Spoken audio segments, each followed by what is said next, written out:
tayo po na tumungo dito sa simbahan ng Quiapo para magpasalamat po sa ating mahal na poong Jesus Nazareno. Maraming salamat po, Panginoong Jesus Nazareno. Pwede bang sabihin natin sa ating mga katabi, God bless you. Ang nasa likod po ninyo, God bless you. Ayan. Asin at ilaw. Asin na may angking alat na kapakipakinabang po sa atin, hindi lamang panlasa, kung hindi preservation. Kaya pag nawala yung alat ng asin, walang silbi. Ang ilaw din naman, yaan ay may angking liwanag, kung kaya tayo po ay nakakikilos kahit brown out, nakikita natin ang ating paligid o nakikita natin yung ating daraanan. Mahirap po na mag-drive o magmaneho sa isang kalsada, lalo na kung ito ay nasa kabukirin, kung wala man lang ilaw sa poste. No? Lalo na kung mawawalan pa ng baterya ang iyong sasakyan, para kang nagdadrive ng bulag. Dito ikinumpara ng Panginoon ang ating tungkulin. Ulitin ko po. Dito po ikinumpara ng Panginoong Jesus ang ating tungkulin. Tungkuling maging ano? Tungkuling maging misyonero. Pakisabi po, misyonero. English, missionary. Ayan. Na hindi lang dapat tayo disipulo, hindi lang tayo deboto, hindi lang tayo nagmimisa na Katoliko, kung hindi tayo dapat ay maging misyonero. Kaya ang tawag natin, missionary disciples. Di ba? Yan ang bagong tawag sa atin ngayon. Hindi lang tayo disipulo na tumatanggap ng biyaya ng mga sakramento, kagaya sa banal na misa, ang katawan at dugo ng Panginoon, kung hindi tayo rin po ay may ginagawa. Hindi para sa ating sarili, kung hindi para sa iba. Misyonero. Pakiulit-ulit po. Misyonero. Ate, ang hirap maging misyonero. Kailangan po ba gumraduate ako ng isang kurso sa seminaryo? A course on mission. Kailangan po ba kabisado ko ang Bible? Kailangan po ba may kopya ako ng libro ng katekismo? Kailangan po ba naka-uniforme ako? Kagayang ng mga kolektor natin. Kailangan po ba naka-uniforme ako kagaya ng lektor o ng choir o ng altar server para maging misyonero? Kailangan po ba magsisimba ko araw-araw para maging misyonero? Anong sagot? Anong sagot? Hindi po. Hindi.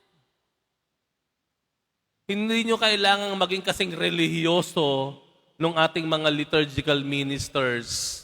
Hindi kailangan. Hindi kailangan na kayo nagsisimba araw-araw para maging misyonero.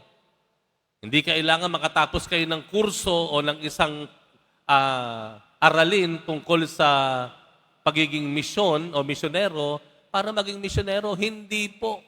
Hindi po. Kasi minsan yan ang bumabagabag sa ating isip. Kailangan wala akong kaaway. Kailangan kabisado ko Bible.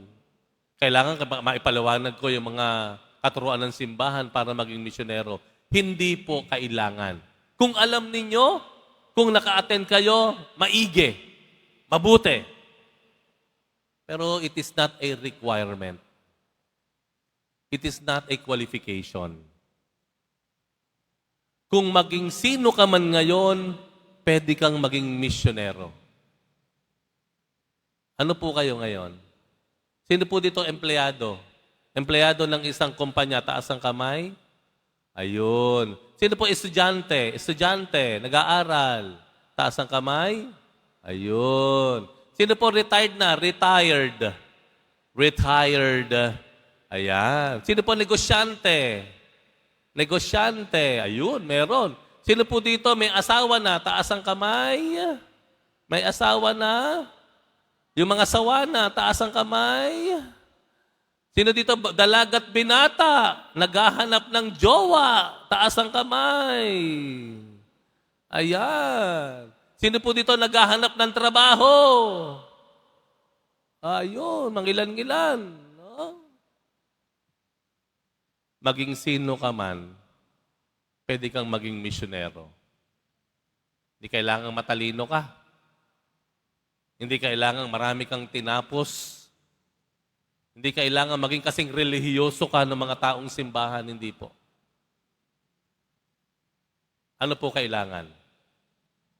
Ang kailangan po, ano man tayo, sino man tayo, ano man ang ating ginagawa, ano man ang ating trabaho, ano man ang kalagayan natin, naroroon ang ating katapatan sa Diyos at katapatan sa tao. Katapatan sa Diyos, nagagawin mo kung ano yung mabuti, dahil wala namang nalilingid sa mata ng Panginoon, alam niya lahat. Pumasok ka man sa kaliit-liitang sulok, kita ng Diyos yan. Katapatan sa Diyos at katapatan sa mga taong kausap mo. Katapatan sa mga taong may responsibilidad ka. Katapatan sa mga taong kausap mo. Tapat sa Diyos, tapat sa kapwa. Sa pagiging tapat, dun po nagiging misyonero tayo. Bakit? Dahil yung kilos, salita, gawa mo na nagpapakita ng katapatan mo, yaan ang nagbibigay lasa, yaan ang nagbibigay liwanag sa iyong paligid.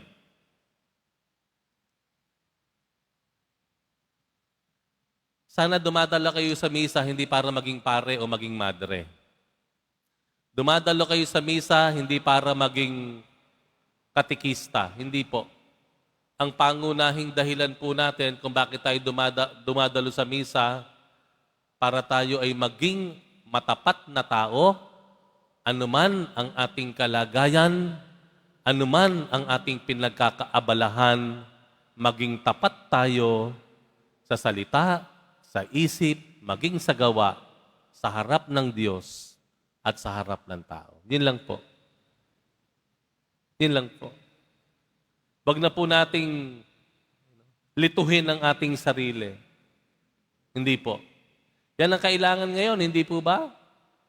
Laganap ang lokohan, laganap ang nakawan, laganap ang kasinungalingan, hidwaan, pagkakanya-kanya, nandyan ang takot, pangamba natin, di natin alam, may lindol, may biglang bagyo, sobrang tag-init, sobrang tag-ulan. Lalo't higit kailangan nating maging misyonero sa mga sandaling ito.